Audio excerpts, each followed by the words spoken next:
Today, we have a conversation that is quite timely, particularly when we think about a lot of the conversations that are coming up in politics right now in the United States surrounding childcare and paid leave, and really the struggles that a lot of families face in this modern world where we don't have a lot of things figured out when it comes to how our moms, how our parents supposed to be able to kind of do it all that we're expected to do. On this podcast, we talk a lot about identity and navigating mental health and figuring out how to exist in this world. And I think sometimes it's important to bring the conversation to a more concrete place of understanding like the actual context in which we are mothering in which we are living in which we are raising kids and trying to do the best we can while raising those kids in. And so today we are really going to be diving into understanding this childcare crisis that is happening in the United States,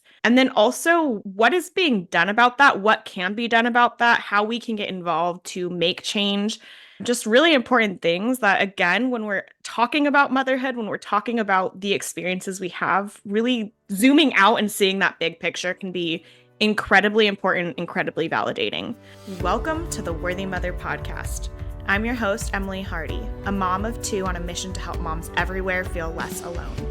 This is not a parenting podcast. Instead, it's a space for pushing back against societal expectations of perfection and embracing self-compassion in your motherhood journey. Let's get into it.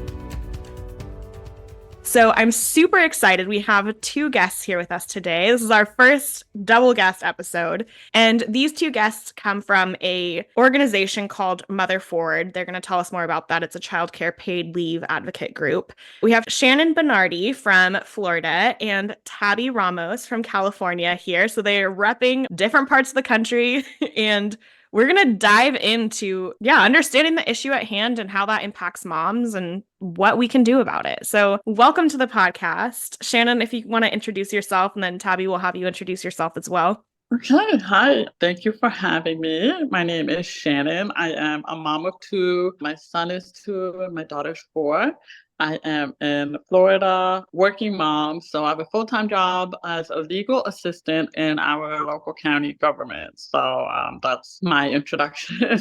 And I'm at the other end of the country. I am Tabby from Southern California. I'm also a mom of 2, and I am a full-time postal worker. Amazing. So I would love to just kind of, before we dive into the work that you both are doing with Mother Forward, understanding like your own experiences as moms who have jobs outside of the home and navigating childcare. What challenges have you faced? So, having my children, thankfully enough, I've been able to take my full paid leave. But after the birth of my son, had to leave the workforce for a little bit because of medical issues. But just surviving on one income, my husband's income, wasn't working for us. So I did have to go back into the workforce after my son turned a year, I believe. So the childcare situation we had to work with while he was still very young. My mom actually stayed home with him, and I had to find a childcare center for my daughter. We were fortunate enough to have my mother-in-law. She does work at a childcare center, although I don't know if that would have been my first choice at the childcare center. It was affordable. So we put my daughter there for about the first month that I was working, and, you kind of get what you pay for. And we ran into a situation where a child bit her on the cheek, and I'm talking about visible bite. This was a month into she was going to the childcare center. While we were thankful for the care that his mom gave to my daughter, just the quality of it, the amount of children that were in the facility, I was not happy after that. So we soon started looking for a childcare center that would fit both of my kids. That is kind of hard to come by. If you want 2 slots open, it's nearly impossible. So thankfully enough, I found somewhere that was not the same cost. It was definitely a lot more expensive, but they would take both of my children, and the quality of care, I feel, was a lot better. So again, you got what you paid for. And we started them there, and I became permanent at my job. in permanent status. So a lot of what I was working for kind of just went straight to paying the daycare. But on the flip side, we were getting both of them in childcare and we were getting higher quality childcare. So that was just been my struggle with it. Tabby, if you want to let us know.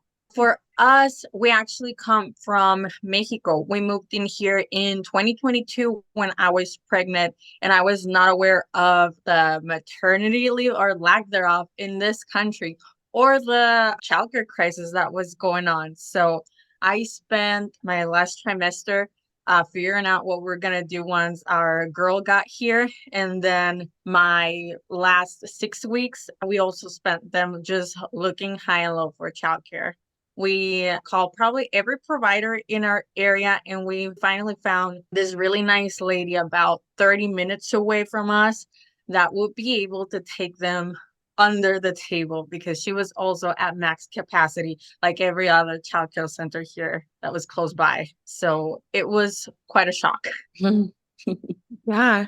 I mean, there's so much in there, right? Of thinking about like quality of childcare, and you want the best for your child, but also you have to put food on the table. There's actual necessary things that have to happen. And if you're going to work, if you have to go to work, right? Or if you want to go to work, to have childcare where your child is safe and cared for in the way that you want them to be, and then also that you can afford, right? Like that's a whole other thing, or that there's space in the childcare centers, because that in so many areas, I know that's something that we deal with here, getting your kid in, there's like wait lists that you have to be thinking about it when you're pregnant. And even if they're not going for till they're 6 months or whatever it is, right? You have to be Some of them thinking are so far years ahead. long. Like a local daycare is 2 years long. And I'm just like, how do we even know in 2 years that, like we're going to still be in this house? Totally. It's a lot. It's a lot. Yeah. You can't necessarily plan ahead that much, because you might not be, I mean,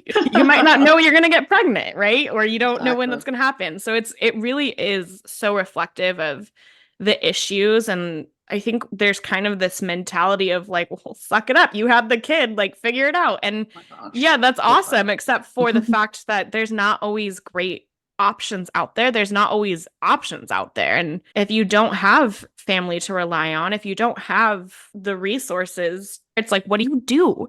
Exactly. So I think, thank you for sharing your stories. And I'm sure that people listening in probably can relate to something in there. I would love to know then what brought you both to the space of being involved in advocacy and activism when it comes to these issues that families are facing. Yeah, so for me, we were desperate. I was already feeling overwhelmed. I already had a 5-year-old and now a newborn baby, not knowing if we were going to find daycare. So I felt really alone. The daycares that were available were more than my paycheck.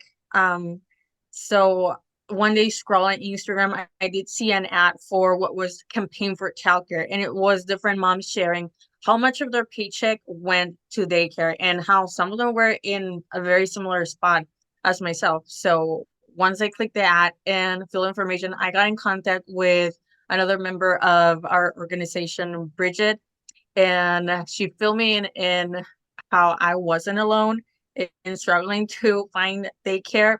That's how I got started. For me, I had created an Instagram page while I was experiencing the formula shortage, which was early 2022.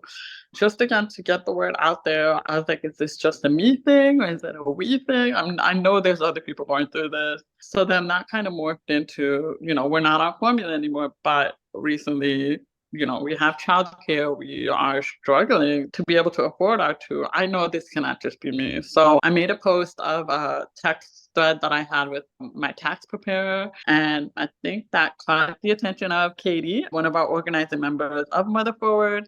And she kind of just got on a call with me and again was like, this is what we're trying to do as an organization. Are you interested in making changes? And yes, I'm totally down for it, bringing attention to this problem and making the efforts to correct this problem. Yeah. It starts from that place of understanding the need for voices and support because you needed that. Like we're living it. Mm-hmm. What does the advocacy work that Mother Forward look like? What is the group all about? So we range from being active, like actually doing actions, going out to the White House or the House of Representatives. They did some past actions that are available for full detail on the website. But most recently, we got over 50 moms to submit their statements to the Senate Finance Committee, just letting the Senate know our struggles with childcare costs, what percentage of our households spends on childcare costs, because they're not in touch with the average American. So that was our very recent action that we got over 50 moms to do that. But previous actions include different state chapters actually doing like town halls with elected officials. I know our Pennsylvania group had a very good turnout for theirs.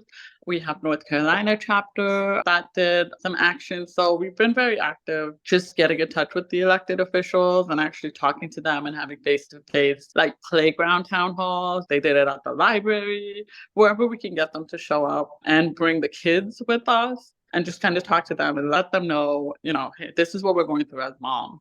And you need to hear from us first. That's what they've done in the past. Coming up, they have a lot of great stuff planned as well. So that's just a small piece of what they have been doing.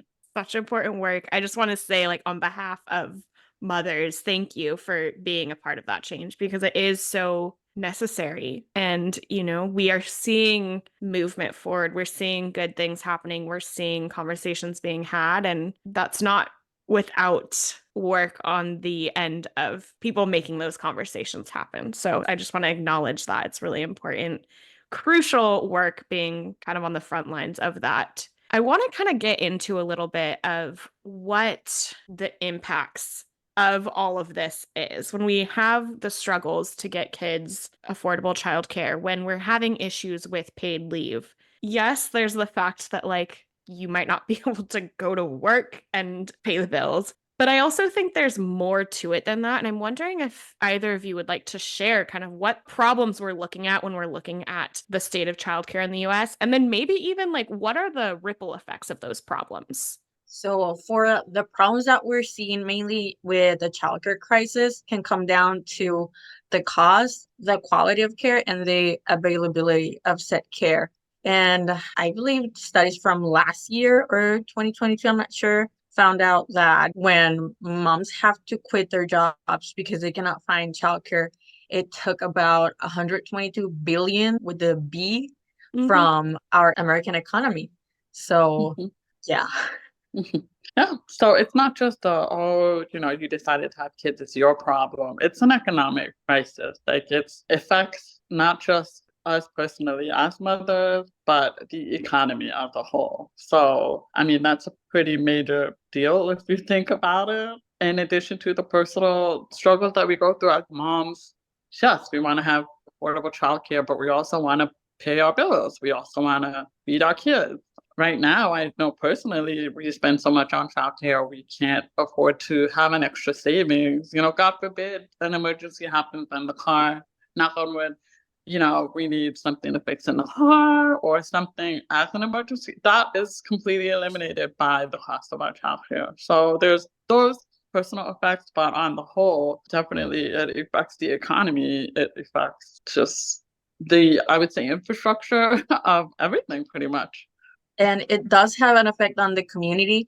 If your doctor cannot find childcare, then there's gonna be one less doctor in your hospital. If your teachers cannot find childcare for their kids, that's one less teacher in your school. And so it's kind of a domino effect. Another side from that conversation that I've seen when people say, well, you decided to have kids, it's your problem. Are we then implying that kids are a commodity, or are they members of our community? And if they're members of our community, should they be treated with respect, and should they have quality care?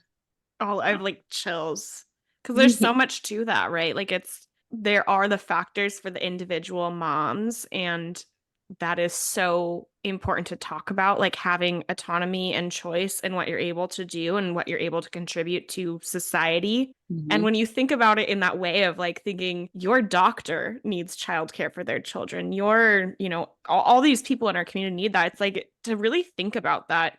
Yeah, that's huge. That's Let's so not even important. forget Childcare workers are also Yes. mothers, so they need childcare. God forbid their child is sick.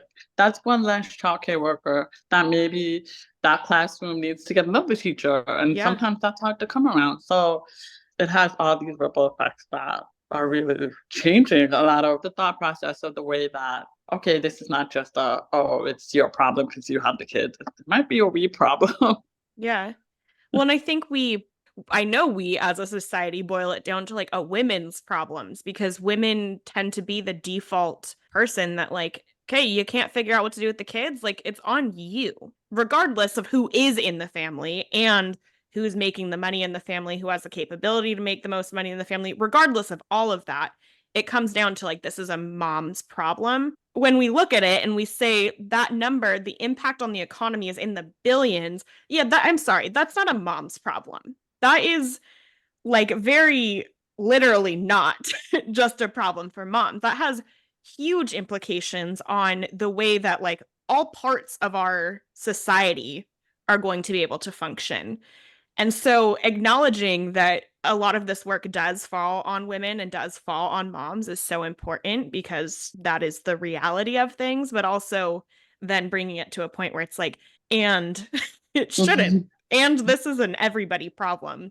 Kids grow up to be adults in society. And what are we doing to ensure that they are able to like flourish in the ways that we want them? I mean, there's so many layers to it that it's like, yes, this isn't everybody problem. We all need to be paying attention to this. And I do think more people are paying attention to it, which is really important. I'm wondering too, if like we think about moms and the impact this has on individual moms, like how are moms impacted by these issues, not being able to get childcare, like with their identity, with mental health, stress? What are the impacts? I mean, personally, I can speak on my experience. You know, when that did happen to my daughter, when we were at the lower quality childcare that was more affordable, it was the worry of, okay, well, now she had this bite on her cheek because there's way too many kids in the class. We can afford it. But now there's the stress of, now I have to look for another daycare center, and how much is that going to cost? How long is it going to take? What can I do in the meantime? So, because I didn't want to take her back there, you know, because who knows what's going to happen next? First it's the bite, next it's what? You know, she breaks her arm or something. I don't want it to, you know, keep worrying about that. So that was a lot of stress on my part. Do I stay home and then put the stress, financial stress, back on my husband while we figure out this whole thing? There's also, you know, just the impact that it has on her, my daughter. Okay, this happened to me, and now all of a sudden I was around a bunch of friends and I'm not anymore. So did I do something wrong? You know, there was that. So just as far as my personal experience, it was a lot of stress just with the anxiety, the nervousness of what's going to happen next if I do keep her there, what's going to happen next if I don't keep her there. That was really stressful. Between my husband and I, the financial stress, just the jump from the affordable childcare to the not so affordable. I mean, it's high quality. We have cameras, we can see everything that's going on, but hey, it's gonna cost a lot more than you are paying. And just the jump with the registration fees, it did put financial stress on us. So that's just personally what I've experienced in my household. In a more general perspective, we see one side of women that do choose to leave the careers, sometimes careers that they work really hard to achieve in order to focus on their kids. And on the other side, I feel like we forget that in order to thrive as individuals, we need a strong community, a strong functioning community. So it goes back again to you need a reliable childcare for your doctors to go to work, for your policemen to show up to work, for your teachers to go to work. I think also personally for me, it was the financial burden. It started feeling like we had the water up to here. And now that my children have grown, I finally feel like the water's up to here. It's still a little high, but I don't feel like I'm drowning anymore. So I would like to see more change in my lifetime. Yeah. I mean, it's like you're just trying to stay above water. You're trying to make it through till your kids can go to school and you don't have to worry about the cost of, I mean, there's still worries. There's still who's going to pick them up from school? Like it doesn't just stop, but it really is like so many people are walking around wondering how they're going to make this work. What are they going to be able to do? And then, yeah, leaving careers, leaving jobs that they might love and having to deal with the personal implications of that, of like, what does that mean for my identity? What does that mean for everything I've worked for? This isn't what I want out of my life. If I go back to the workforce, what does that mean for my career? You can even go back to your workforce because your employer might need to replace your position. And when you're ready to come back, that position is already filled. On a personal note with that, before I had my son, I was working at another local county in HR, human resources. I've done human resources since 2003. And I was a recruiting coordinator, loved the job. It was one of my highest paying jobs. After I had my son, because he was born with, eventually had medical complications where he needed medication, I had to leave that job and that company. And the job that I got later on in that year, December, it's nothing compared to what I was making. I'm a legal assistant. It's not beneath me. No job is beneath me. I'm still making good money, but it would never be what I was making before. And it kind of is like I'm kicking myself in the butt because I'm like, should I have stayed and made it work? Is there a way, there's all these what ifs, and was there a way that I could have made it? Or how do I get back into that? It's a lot. It's, just speaking from personal experience of having that job that was great and then having to make the choice for my kids and for my family and getting a not so great paying job. It was a lot. It is a lot. When it contributes to like the cyclical nature of, then you also have a harder time affording the quality childcare because you're not making as much. Like the earning potential where you're at now because of the gap is there. And it's like, you say it's a personal experience, right? It is your personal experience, but like it also is such a universal story that so many women face. Like it's a crisis. Yes. So looking at then, like, what do we do about this? Because I mean, it does feel so heavy when we think about these things because there's not some magic switch we can switch. Like it's all integrated into the system, right? We can't just magically fix things. But what can we do to change the state of childcare in the United States? Be loud about it. Talk about it. Do it loudly. Because just as I thought I was alone, and just as Shannon was struggling, we know there's more women out there who might be feeling the same things. Another thing would be to get involved with your local elected officials and let them know that more families like you are struggling and need this to be part of our infrastructure. Definitely. There's organizations like Mother Forward, there's Chamber of Mothers, there's Moms Rising. There's so many different organizations that I found while on social media that we've all are in tune to. But, just if you find something that aligns with you, or even if you have to do a page yourself, just definitely get loud about it. Write your local newspapers, contact your local news stations. They need to know that this is a problem. And most of the elected officials are not in touch with these problems. And the only way that they're going to really listen to us is if you just get loud about it, like Tabby said. It's almost like educating people that this problem exists, educating the people who don't have to face this problem and who are making decisions. It doesn't necessarily mean they're bad people. It might just be they literally don't recognize that like this is as universal as a problem as it is. And I think that's such a good point that like if you can get out there and tell your story and be loud and get others involved in that conversation, because we know that there are so many people struggling with similar issues and who are interested in having the conversation probably, but may not even realize that others are feeling that way as well, right? And again, I think we're seeing this conversation on a national scale, which is incredible. And hopefully there's like exponential growth then in the involvement in those conversations because it opens the floor for people to share their story and to be validated in really hard experiences where there might be that self-doubt that you expressed, Shannon, of like, was there something I could have done differently that would have made it different? It's like there can be shame in that. There can be like, why is this so hard for me to afford childcare? Why am I having such a hard time making ends meet? I'm a hardworking person, and it's like, there's just so many feelings. So it's so easy to make it like, what is wrong with me that I can't find childcare? I can't find something that will accept the kids. But it's really, you have to hear other people's stories to know that, okay, well, it's not just me. And this is something that's happening. And okay, you kind of feel better about it. And it's more manageable when you hear from other people and get tips or whatever you need to better equip yourself for finding childcare or speaking out about it. Yeah, that's huge. Let's say somebody listening is interested in checking out Mother Forward, maybe getting involved in that way. What would somebody do to get their foot in the door and get involved? You can find our website, motherforward.org. There you can find our pledge, which is basically what we believe. And summed up is that we believe that when moms thrive, we all thrive. You can also find us on Instagram as Mother Forward, and we're also very active on Discord. Amazing. Yeah. I think it sounds like a great resource and way for anybody who's interested in getting involved to start. Right. They would also sign a volunteer form. So if they're interested in sharing on our social media pages, if they're interested in a certain topic, like if they're only interested in childcare or paid leave or whatever it is, they fill out that form with exactly what they're interested in. And one of our organizing members will be able to connect with them and get them plugged into other moms that are actually doing the work. Beautiful.